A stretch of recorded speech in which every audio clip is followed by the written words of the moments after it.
నమస్కారం ఘంటారావానికి స్వాగతం. ముందుగా ప్రధాన అంశాలు. జూబ్లీహిల్స్ లో ఓటమి భయంతోనే బీఆర్ఎస్ దుష్ప్రచారమన్న కాంగ్రెస్. కేటీఆర్ ఇష్టారీతిన మాట్లాడుతున్నారని ఆది శ్రీనివాస్ మండిపాటు. పార్టీ మారిన ఎమ్మెల్యే అనర్హత వేటు నుంచి తప్పించుకోలేరన్న బీఆర్ఎస్. కాంగ్రెస్ లో చేరినట్లు అసెంబ్లీ అదనపు కార్యదర్శికి ఆధారాలు అందజేత. ట్రిపులర్ అలైన్మెంట్ మార్పుపై రైతుల ఆందోళన. పేదల భూముల్ని కొల్లగొట్టడం హేయమైన చర్యన హరీష్ రావు.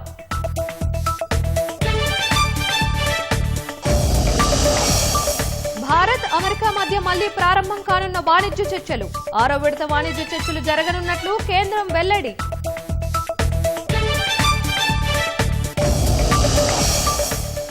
బీహార్ ఓటరు జాబితా సవరణ చట్ట విరుద్ధంగా ఉంటే రద్దు చేస్తాం. ఈ తీర్పే అన్ని రాష్ట్రాలకు వర్తిస్తుందన్న సుప్రీంకోర్టు.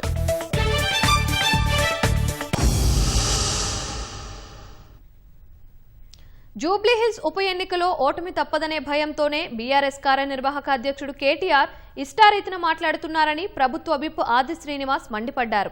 హైదరాబాద్ లో బీఆర్ఎస్ బలంగా ఉంటే లోక్సభ కంటోన్మెంట్ ఉప ఎన్నికల్లో ఎందుకు పోయారని ప్రశ్నించారు. నగరంలో గులాబీ పార్టీకి మద్దతే ఉంటే మూసీ పునరుజ్జీవం తదితర అభివృద్ధిని ఎందుకు వ్యతిరేకిస్తున్నారని దుయ్యబట్టారు. అవినీతి కేసుల్లో ఇరుక్కున్నందుకే బీఆర్ఎస్ నేతలు బీజేపీని చూసి భయపడుతున్నారని ఆది శ్రీనివాస్ ఆరోపించారు. ఫీజు రీయింబర్స్మెంట్ అంశంలో పాపం ముమ్మాటికి బీఆర్ఎస్ దేనని ఆది శ్రీనివాస్ విమర్శించారు. ఒకవేళ డిపాజిట్ రాకపోతే ఈ జూబ్లీహిల్స్ బై ఎన్నికల్లో వర్కింగ్ కమిటీ ప్రెసిడెంట్ పదవి కూడా ఉండదేమన్న ఒక భయంతో ఆయన మాట్లాడే మాటలుగానే చూడాలి తప్ప గతంలో 10 ఏళ్లు బీఆర్ఎస్ పార్టీకి హైదరాబాద్ సిటీ మద్దతు తెలిపిందని గొప్పలు చెబుతున్నటువంటి మీరు మొన్నటి లోకసభ ఎన్నికల్లో 3rd ప్లేస్కి ఎందుకు పోయినరో చెప్పాల్సిన అవసరం ఉంది. కంటోన్మెంట్ ఉప ఎన్నికల్లో 3rd ప్లేస్కి ఎందుకు వెళ్ళినరో చెప్పాల్సిన అవసరం ఉంది. ఈరోజు యూరియాకి సంబంధించినటువంటి అంశం కూడా విషం కక్కడానికి మీరు తీవ్రంగా తప్పడుతున్నాం. అదే మాటలు ఎందుకు భారతీయ జనతా పార్టీ ప్రభుత్వం పైన మీరు మాట్లాడతలేరు, ఎందుకు బీజేపీ పైన మీరు నోరు మెదులుతలేరని చెప్పి అడుగుతా ఉన్నాం. అంటే మీ అవినీతి అక్రమాల మరకలు బీజేపీతో అంటగాగి మీరు ఈ తెలంగాణకు తీరం ద్రోహం చేసింది చాలక ఇప్పుడు రైతాంగానికి కూడా తీరం ద్రోహం చేస్తున్న బీజేపీతో అంటగాయడానికి ఒక్క మాట కూడా బీజేపీ నడకుండా ఈరోజు కాంగ్రెస్ పార్టీ విమర్శించడంతోనే మీ యొక్క ఆలోచన ధోరణి తేటతెల్లమైందన్నమాట. సందర్భంగా తెలియజేసే ప్రయత్నం చేస్తూ ఈరోజు ఫీజు రీయింబర్స్మెంట్ సంబంధించి కూడా గొప్ప గొప్ప మాటలు మాట్లాడుతుండ్రు. ఈ పాపం మీ తండ్రి కేసీఆర్ గారిది కాదా అని అంటున్నా. ఇంచుమించు 4 సంవత్సరాలుగా ఫీజు రీయింబర్స్మెంట్ ఇచ్చింది మీ ప్రభుత్వం, మీ నాయకుడు, మీ ముఖ్యమంత్రి కేసీఆర్ ఉన్నప్పుడు కాదా అంటున్నా. మీరా ఈరోజు ఫీజుల గురించి మాట్లాడదని. కాంగ్రెస్ పాలనలో రాష్ట్రంతో పాటు హైదరాబాద్ మహానగరం అస్తవ్యస్తంగా మారిందని బీఆర్ఎస్ కార్యనిర్వాహక అధ్యక్షుడు కేటీఆర్ ఆరోపించారు. తెలంగాణ భవన్లో జూబ్లీహిల్స్ నియోజకవర్గం వెంగళరావు నగర్ పోలింగ్ బూత్ స్థాయి సభ్యులతో సమావేశమయ్యారు. నగరంలో వర్షాలు కురుస్తున్నా ముందస్తు చర్యలు తీసుకోవడంలో ప్రభుత్వం విఫలమైందని విమర్శించారు. కాంగ్రెస్ పాలనలో రాష్ట్రంలో 41% క్రైమ్ రేటు పెరిగిందన్న కేటీఆర్ దాన్ని అరికట్టకుండా ప్రభుత్వం చోద్యం చూస్తోందన్నారు. జూబ్లీహిల్స్ ఉప ఎన్నికలో బీఆర్ఎస్ గెలుపునకు ప్రతి ఒక్కరూ కృషి చేయాలని బూత్ స్థాయి సభ్యులకు పిలుపు ఇచ్చారు. పట్టించుకునేటోడు లేడు హైదరాబాద్ ని, ఒక మంత్రి లేడు, ఒక ఎమ్మెల్యే లేడు అని కనీసం అడిగేటోడు కూడా లేడు హైదరాబాద్లో. అటువంటి పరిస్థితి ఈ కాంగ్రెస్ ప్రభుత్వంలో ఉన్నది. జిమ్మెదారు గల ప్రభుత్వం అయితే, నిజంగా బాధ్యత గల ప్రభుత్వం అయితే ఇట్లాంటి వర్షాలు పడుతున్నప్పుడు సీరియస్గా పెద్ద ఎత్తున ఇబ్బందులు ఉన్నప్పుడు ప్రజలకు ఒక 3 మంత్రులను జూబ్లీహిల్స్ ఎలక్షన్లో పెట్టుడు కాదు, 3 మంత్రులను హైదరాబాద్ మొత్తంలో పెట్టి ఎక్కడ సమస్య ఉంటే అక్కడ పోయి పరిష్కారం చేస్తే ఒక గది ప్రభుత్వం అవుతుంది. ఆ పని మనం చేసినాం 10 ఏళ్ళు, వీళ్ళు చేయలేదు. కానీ కనీసం పొక్కలు ఊడ్చే తెలివి కూడా లేదా? కనీసం రోడ్ల మీద గుంతలు పడితే ఆ గుంతలు ఊడ్చే తెలివి కూడా లేదా? దయచేసి ఆలోచించండి. అందుకే నేను మిమ్మల్ని కోరేది ఒకటే, కేసీఆర్ గారు తిరిగి మళ్ళీ రాష్ట్రానికి నాయకత్వం వహించాలి అంటే ఆ జైత్రయాత్ర మీ జూబ్లీహిల్స్ నుంచే మొదలు కావాలని చెప్పి నేను కోరుతా ఉన్నా. పార్టీ మారిన ఎమ్మెల్యేలు ఎన్ని చేసినా అనర్హత వేటు నుంచి తప్పించుకోలేరని మాజీ మంత్రి జగదీష్ రెడ్డి స్పష్టం చేశారు. ఫిరాయింపులు ఎమ్మెల్యేలు కాంగ్రెస్లో చేరారనే ఆధారాలను శాసనసభ అదనపు కార్యదర్శికి అందించామని తెలిపారు. జగదీష్ రెడ్డి నేతృత్వంలో శాసనసభ ప్రాంగణానికి వెళ్లిన బీఆర్ఎస్ ఎమ్మెల్యేలు శాసనసభ అదనపు కార్యదర్శి ఉపేందర్ రెడ్డితో భేటీ అయ్యారు.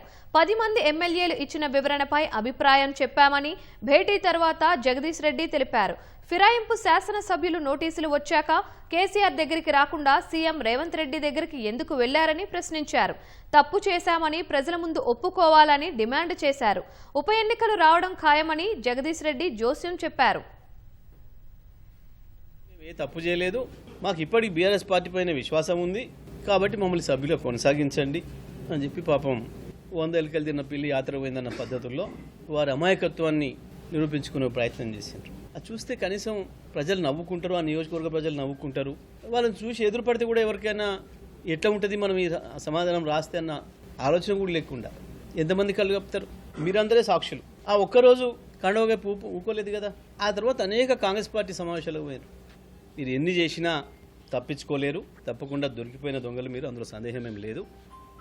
సరే, ముఖ్యమంత్రి మూటలతోనూ దొరికి తప్పించుకొని తిరుగుతలేడా, మేము మాత్రం ఎందుకు తిరగలేమని అనుకుంటున్నారేమో మీరు. ఆయన అంట్ల నుంచి తప్పించుకోవాలని ఉపాయం ఉన్నప్పుడు మమ్మల్ని తప్పియలేడా అని చెప్పి మీరు అనుకుంటున్నారేమో. మీరు తప్పించుకోలేరు. తప్పకుండా స్పీకర్ గారు చట్ట ప్రకారం నిర్ణయం తీసుకుంటారని మేము భావిస్తున్నాం. ట్రిపుల్-ఆర్ నిర్మాణానికి భూములిచ్చేది లేదని నిర్వాసిత రైతులు భీష్మించారు. ట్రిపుల్-ఆర్ అలైన్మెంట్ను వెంటనే మార్చాలని డిమాండ్ చేస్తూ యాదాద్రి భువనగిరి జిల్లా రైతులు కలెక్టర్ హనుమంతరావుకి వినతిపత్రం సమర్పించారు. ట్రిపుల్-ఆర్కు వ్యతిరేకంగా 3 ఏళ్లుగా పోరాటాలు చేస్తున్నా ప్రభుత్వాలు పట్టించుకోవడం లేదని ఆగ్రహం వ్యక్తం చేశారు. 3 సంవత్సరాల నుంచి కాళ్ళకు చెప్పులు ఇలాగా మేము అధికారుల చుట్టూ నాయకుల చుట్టూ తిరుగుతున్నా కానీ రైతులకు సమాధానం ఇది కాదు ఇది అని చెప్పే నాయకుడు అయితే ఎవరు దిక్కు మాకైతే వరకు కనిపించలేదు. అనేక పర్యాలు ఇంతకుముందు మా వాళ్ళు చెప్పిన మేరకు అనేక పర్యాలు మా రాగి నుంచి కానీ చుట్టుపక్కల ప్రాంతాల నుంచి కానీ చౌటుప్పల కానీ రాగిల భూమిలో ఎక్కడ కానీ అనేక పర్యాలు ప్రభుత్వ అవసరాలకు భూములు రైతులు ఇచ్చినాము. పదే తీసుకున్న రైతుల నుంచే పదే తీసుకోవడాన్ని మేము పూర్తిగా వ్యతిరేకిస్తున్నాము. వరకు మేము మునిగింది గొంతు వరకు మునిగినాము. ఈ ట్రిపుల్-ఆర్ తోటి మా తలకాయ మునుగుతుంది. మమ్మల్ని చంపే విధంగా ఇవి ట్రిపుల్-ఆర్ ఉన్నది కాబట్టి మేము ఎట్టు పరిస్థితుల్లో మేము మాత్రం భూమి ఇస్తానికి సిద్ధంగా లేము. గతంలో 163 జాతీయ రహదారి అభివృద్ధిలో అత్యంత విలువైనటువంటి ఇండ్లను, వ్యవసాయ భూములను కోల్పోవడం జరిగింది. అలాగే మరి కాళేశ్వరం మెయిన్ కెనాల్ లో, బస్వాపూర్ రిజర్వాయర్ లో మరి మెయిన్ కెనాల్ నిర్మాణం కోసం కూడా మేము అత్యంత విలువైనటువంటి భూములను కోల్పోవడం జరిగింది. మరి మా ఊర్లో ఏ ఆవాస ప్రాంతాలు లేకుండా కంప్లీట్ గా మరి రాయగిరి గ్రామ ఉనికికి, అస్తిత్వానికి మరి అత్యంత చేటువైనటువంటి ట్రిపుల్-ఆర్ ను మార్చాలని ప్రభుత్వాన్ని డిమాండ్ చేస్తాం. భూములు ఇచ్చేది లేదు, మాకు కొత్తది వచ్చేది లేదు, మరి వాళ్ళకి మేము ఇచ్చేది లేదు. మా భూములు మాకే కావాలి. మా రైతులకు మాత్రం ఎవ్వరికి అన్యాయం జరగకూడదు. అన్యాయం జరిగితే మాత్రం మేము మా ప్రాణాలను ఇస్తాం, కానీ మేము భూములు మాత్రం ఇవ్వం. ట్రిపుల్-ఆర్ వద్దు, పంట భూములే ముద్దు అంటూ వికారాబాద్ జిల్లా నవాబుపేట మండల రైతులు ఆందోళనకు దిగారు. వికారాబాద్ ఎన్టీఆర్ చౌరస్తా నుంచి ఆర్డీఓ కార్యాలయం వరకు భారీ ర్యాలీగా వచ్చి అధికారికి వినతిపత్రం సమర్పించారు. ట్రిపుల్-ఆర్ అలైన్మెంట్ మార్చడం వల్ల తమ భూములు కోల్పోతున్నామంటూ ఆందోళన చేపట్టారు. నెల రోజులుగా సెక్రటేరియట్, కలెక్టర్ల చుట్టూ తిరుగుతున్న అధికారులు, ప్రజాప్రతినిధులు పట్టించుకోవటం లేదని ఆవేదన వ్యక్తం చేస్తున్నారు. కేవలం వ్యవసాయంపైనే ఆధారపడి జీవిస్తున్న తమ భూముల జోలికి రావద్దని రైతులు ప్రాధేయపడుతున్నారు. ఎంఆర్ఓ ఆఫీసర్ చుట్టూ, ఎంపీడీ ఆఫీసర్ చుట్టూ, ఆఫీసర్లు తిరుగుతున్నా నెల రోజుల నుంచి కూడా ఇంకా చలనం లేదు. అదే భూమి ఎంత పోతుంది, భూములు పోతున్నాయా పోతలేవా అని ఒక క్లారిఫికేషన్ ఇవ్వడంగా ఈ ప్రభుత్వం ఇస్తలేదు. ఏ ఒక్క డిపార్ట్మెంట్ కూడా హ్యాపీగా లేదు. ఆశా వర్కర్లు ధర్నా చేస్తున్నారు, అంగన్వాడీలు ధర్నా చేస్తున్నారు, ఫీజు రీమెంబర్మెంట్ కోసం విద్యార్థులు ధర్నా చేస్తున్నారు, రైతులు ధర్నా చేస్తున్నారు. ఈ సమస్యలు ఈ రాష్ట్రంలో ఉన్నా కూడా ఏ ప్రభుత్వం ఇక్కడ కూడా స్పందించడం లేదు. Hyderabad regional ring road alignment పై ముఖ్యమంత్రి రేవంత్ రెడ్డి నిర్ణయాలు పేదలకు, రైతులకు శాపంగా మారాయని మాజీ మంత్రి హరీష్ రావు మండిపడ్డారు. హరీష్ రావును కలిసిన సంగారెడ్డి జిల్లా కొండాపూర్ మండలానికి చెందిన రైతులు ఆర్ఆర్ఆర్ అలైన్మెంట్ మార్పుతో భూములు కోల్పోతున్నామని ఆవేదన వ్యక్తం చేశారు. పాత అలైన్మెంట్ మార్చి పచ్చటి పొలాల మీదుగా కొత్త అలైన్మెంట్ వేస్తున్నారన్నారు. రైతుల భూములు కాపాడేందుకు ప్రభుత్వాన్ని నిలదీస్తామన్న హరీష్ రావు, కాంగ్రెస్ ప్రభుత్వం పేద రైతుల భూములను కొల్లగొట్టేలా ఇష్టం వచ్చినట్లు అలైన్మెంట్ మార్చడం దుర్మార్గమన్నారు. సొంత భూములకు లాభం చేకూర్చేలా ముఖ్యమంత్రి రేవంత్ రెడ్డి అలైన్మెంట్ అలైన్మెంట్లో మార్పులు చేస్తున్నారని ఆరోపించారు. పదే పదే అలైన్మెంట్ మారుస్తూ ఉండడంతో కేంద్ర ప్రభుత్వం ఆర్ఆర్ఆర్ను తిరస్కరించే పరిస్థితి వచ్చిందని, రాష్ట్ర ప్రభుత్వం సొంత డబ్బులతో చేపడితే ఖజానాకు పెను భారం కాదా అని ప్రశ్నించారు. ఆర్ఆర్ఆర్ అలైన్మెంట్ మార్పుపై వెంటనే విచారణ చేయాలని డిమాండ్ చేశారు. ప్రభుత్వం ఫీజు రీయింబర్స్మెంట్ నిధులు విడుదల చేయకపోవడం వల్ల పేద విద్యార్థులు చదువులకు దూరం అవుతున్నారని కళాశాలల యాజమాన్యం ఆరోపిస్తోంది. 2 ఏళ్లుగా ప్రైవేటు కళాశాలలు నడపడం కూడా భారంగా మారిందని వెల్లడించారు. వికారాబాద్లో పలు విద్యార్థి సంఘాలతో కలిసి ప్రైవేటు కళాశాలలు యాజమాన్యం ఆందోళన చేపట్టింది. ప్రభుత్వం స్పందించి తక్షణమే ఫీజు రీయింబర్స్మెంట్ నిధులు విడుదల చేయకపోతే సచివాలయం ముట్టడిస్తామని హెచ్చరించారు. మాకు జరుగుతున్నటువంటి అన్యాయాన్ని మరి ప్రభుత్వానికి తెలియపరిచే విధంగా మేము విద్యార్థులము మరియు అధ్యాపకులందరం కలిసి ఈరోజు ర్యాలీగా వస్తూ మరి ఆర్డీఓ గారికి మెమోరాండం ఇచ్చి మా యొక్క సమస్యలను, మా యొక్క బాధలను అర్థం చేసుకోవాలని చెప్పి మేము వాళ్ళను మనస్ఫూర్తిగా విజ్ఞప్తి చేస్తున్నాం. సార్, మేము చాలామంది మరి ప్రైవేట్ కాలేజీలపైన ఆధారపడి ఉన్నారు. చాలామంది విద్యార్థులు ఫీజు రియంబర్స్మెంట్ లేక చాలా ఇబ్బంది పడుతున్నారు. వాళ్ళు హైయర్ ఎడ్యుకేషన్ చేయలేకపోతున్నారు. కాబట్టి దయచేసి ఇప్పటికైనా ఎన్నో రంగాలకు మీరు మళ్లించేటటువంటి ఆ ఫండ్స్ మొత్తాన్ని కూడా ఇక్కడ విద్యా వ్యవస్థ కూడా మళ్లించి విద్యార్థులకు అందరికీ న్యాయం చేసే విధంగా, సంస్థలందరికీ కూడా న్యాయం చేసే విధంగా చేస్తారని చెప్పి మేము మనస్ఫూర్తిగా కోరుతున్నాం సార్. ఫీజుల రీయింబర్స్మెంట్ విషయంలో గత ప్రభుత్వం చేసిన తప్పిదం కాంగ్రెస్ ప్రభుత్వం చేయొద్దని బీసీ సంక్షేమ సంఘం జాతీయ అధ్యక్షుడు జాజుల శ్రీనివాస్ గౌడ్ కోరారు. గన్ పార్క్ అమరవీరుల స్తూపం ముందు ప్రభుత్వ వైఖరికి వ్యతిరేకంగా నిరసన చేపట్టారు. ఫీజుల బకాయిల కోసం ప్రైవేటు కళాశాల నిరవధిక బంద్కు బీసీ సంక్షేమ సంఘం మద్దతు ఇస్తున్నట్లు వెల్లడించారు. 4 సంవత్సరాలుగా 8,000 కోట్ల ఫీజుల రీయింబర్స్మెంట్ బకాయిలు విడుదల చేయకపోవడంతో రోడ్డున పడ్డ 22 లక్షల మంది విద్యార్థుల గోసను ప్రభుత్వం పట్టించుకోవాలన్నారు. కామారెడ్డి డిక్లరేషన్ ప్రకారం బీసీ విద్యార్థుల పూర్తి ఫీజులను ప్రభుత్వమే చెల్లించాలని కోరారు.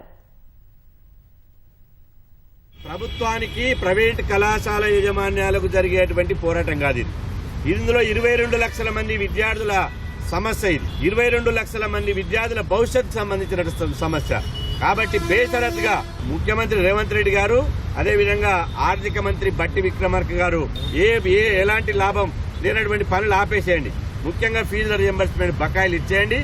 ఈ సంవత్సరం నుంచి గ్రీన్ ఛానల్ పెట్టండి. ప్రతి 3 నెలలకు ఒకసారి గ్రీన్ ఛానల్ పెట్టి ఇవ్వాలి. లేకపోతే ఫీజుల రియంబర్స్మెంట్ ఇవ్వకపోతే మాత్రం బరాబర్ ఇవాళ సచివాలయాన్ని 1000 మంది విద్యార్థులతో ముట్టడిస్తాం.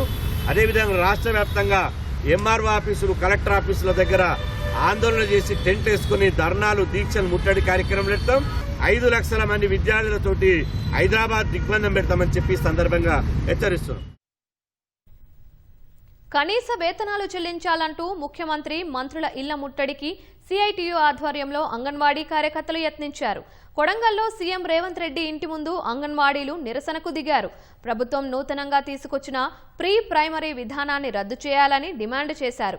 హనుమకొండలో మంత్రి కొండా సురేఖ ఇంటి ముట్టడికి ప్రయత్నించిన అంగన్వాడీలను పోలీసులు అరెస్టు చేశారు. సంగారెడ్డి జిల్లాలోని మంత్రి దామోదర రాజనరసింహ ఇంటి వద్ద కార్యకర్తలు నిరసన వ్యక్తం చేశారు.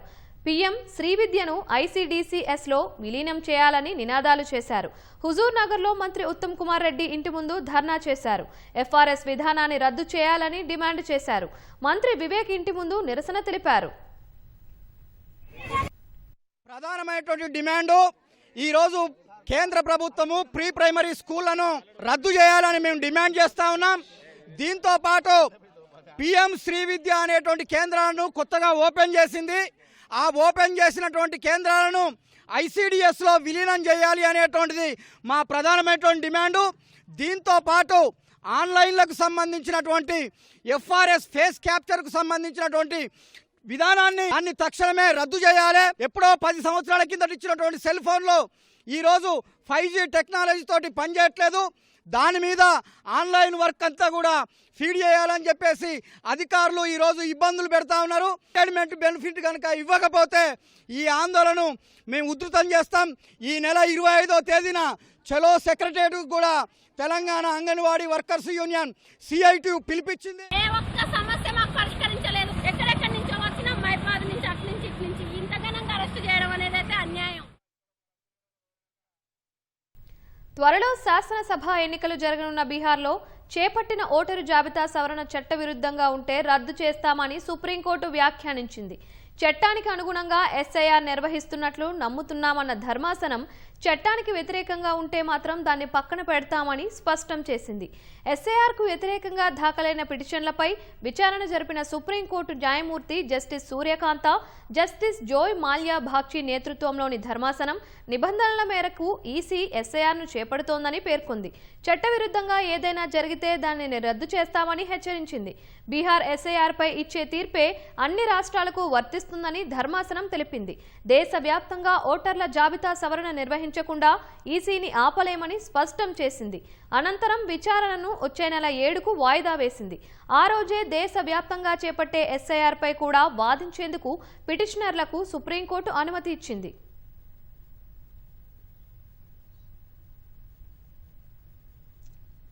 కేంద్రం ఎంతో ప్రతిష్టాత్మకంగా తీసుకొచ్చిన వక్ఫ్ సవరణ చట్టంలోని అనేక కీలక నిబంధనలపై సుప్రీంకోర్టు తాత్కాలికంగా స్టే విధించింది.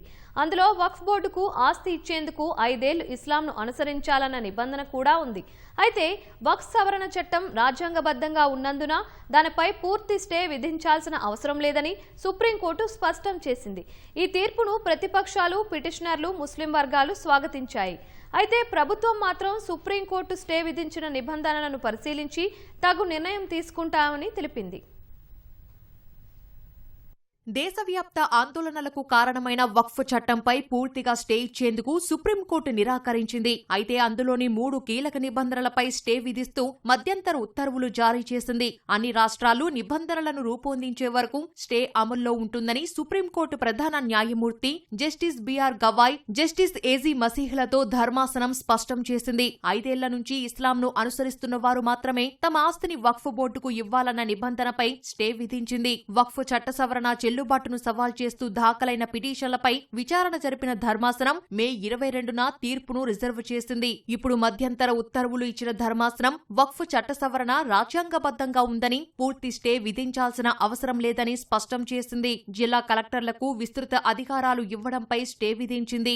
వక్ఫ్ ఆస్తులపై తీర్పు ఇచ్చే అధికారం కలెక్టర్లకు ఇవ్వరాదని పేర్కొంది. అది అధికారాల విభజన ఉల్లంఘనకు దారితీస్తుందని తెలిపింది. వక్ఫ్ బోర్డులో 3 కన్నా ఎక్కువ ముస్లిమేతరులు ఉండొద్దని, సెంట్రల్ వక్ఫ్ కౌన్సిల్లో ముస్లిమేతరులు 4కి మించకూడదని ధర్మాసనం స్పష్టం చేసింది. వక్ఫ్ బోర్డు సీఈఓ ముస్లిం ఉండాలని ఆదేశించింది. ముస్లిమేతర వ్యక్తిని సీఈఓగా నియమించేందుకు అనుమతించే సవరణను నిలిపివేయడానికి మాత్రం ధర్మాసనం నిరాకరించింది. సుప్రీంకోర్టు తీర్పును పిటిషనర్లతో పాటు రాజకీయ పార్టీలు స్వాగతించాయి. వక్ఫ్ సవరణ చట్టంపై పూర్తి స్టే ఇవ్వకపోవడం రాజ్యాంగ సంస్థలపై నమ్మకాన్ని సూచిస్తోందని కేంద్ర మంత్రి కిరణ్ రిజిజు తెలిపారు. పార్లమెంట్లో విస్తృత చర్చ తర్వాతే చట్టం ఆమోదం పొందిందన్న ఆయన పేద ముస్లింలకు, మహిళలకు ప్రయోజనం జరుగుతుందని పేర్కొన్నారు. కోర్టు నిలిపేసిన నిబంధనలను పరిశీలించి అవసరమైతే సవరిస్తామని చెప్పారు. సుప్రీం తీర్పును విపక్షాలు మరో కోణం నుంచి స్వాగతించాయి. కోర్టు తీర్పు న్యాయం, సమానత్వం, సౌభ్రాతృత్వం అనే రాజ్యాంగ విలువలు సాధించిన విజయమని,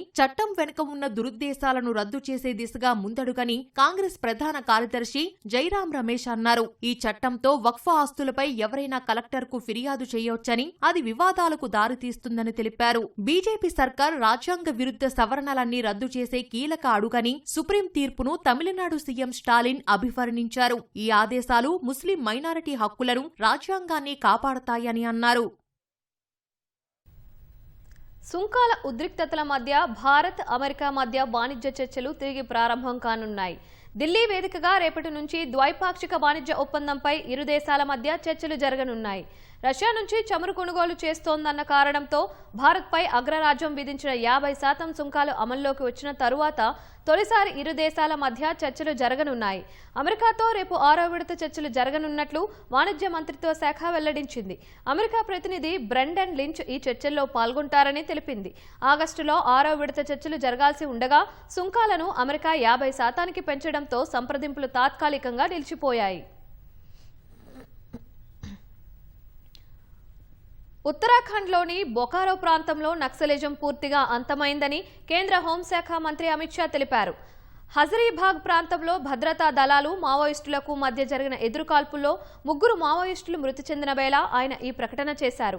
మావోయిస్టు కేంద్ర కమిటీ సభ్యుడు సహదేవ్ సోరెన్ మృతితో నక్సలైట్ల వ్యతిరేక ఆపరేషన్లో సిఆర్పీఎఫ్ కోబ్రా బెటాలియన్తో పాటు జార్ఖండ్ పోలీసులు గొప్ప విజయాన్ని అందుకున్నారని కొనియాడారు. ఈ మేరకు సామాజిక మాధ్యమం ఎక్స్లో పోస్టు చేశారు. త్వరలోనే దేశం మొత్తం నక్సలిజం నుంచి విముక్తి పొందుతుందని అమిత్ షా రాసుకొచ్చారు. వచ్చే ఏడాది మార్చి 31 నాటికి దేశవ్యాప్తంగా నక్సలిజాన్ని అంతమొందిస్తామని ఇప్పటికే కేంద్ర హోంమంత్రి పలుమార్లు ప్రకటించారు.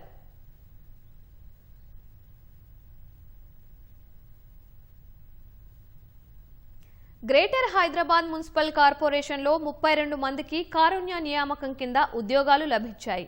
ఈ మేరకు జీహెచ్ఎంసీలో వివిధ విభాగాల్లో పనిచేస్తూ మృతి చెందిన ఉద్యోగుల వారసులు 32 మందికి జీహెచ్ఎంసీ ప్రధాన కార్యాలయంలో మేజర్ గద్వాల్ విజయలక్ష్మి నియామక పత్రాలు అందజేసి అభినందించారు. ప్రజలకు ఉత్తమ సేవలను అందించడం ద్వారా జీహెచ్ఎంసీకి ప్రభుత్వానికి మంచి పేరు తీసుకురావాలని మేయర్ ఆకాంక్షించారు. బల్దియా ఉద్యోగంలో మంచి భవిష్యత్తు ఉందని, సానుకూల దృక్పథంతో పనిచేసి ఉత్తమ పనితీరు కనబర్చాలని కోరారు.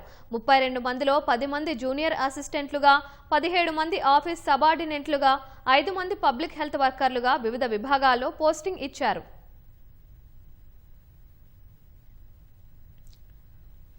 సూర్యాపేట జిల్లా అనంతగిరి మండలం ఖానాపురంలో కుటుంబాన్ని పోషించేందుకు చేసిన అప్పులు ఓ వ్యక్తిని దొంగగా మార్చాయి. ఆర్థిక ఇబ్బందుల వల్ల అనంతగిరి గ్రామ పంచాయతీలో మల్టీపర్పస్ వర్కర్గా పనిచేస్తున్న బండ్ల భాస్కర్ అనే వ్యక్తి దొంగగా మారాడు. ఈ కేసుకు సంబంధించిన వివరాలను కోదాడ డీఎస్పీ శ్రీధర్ వెల్లడించారు.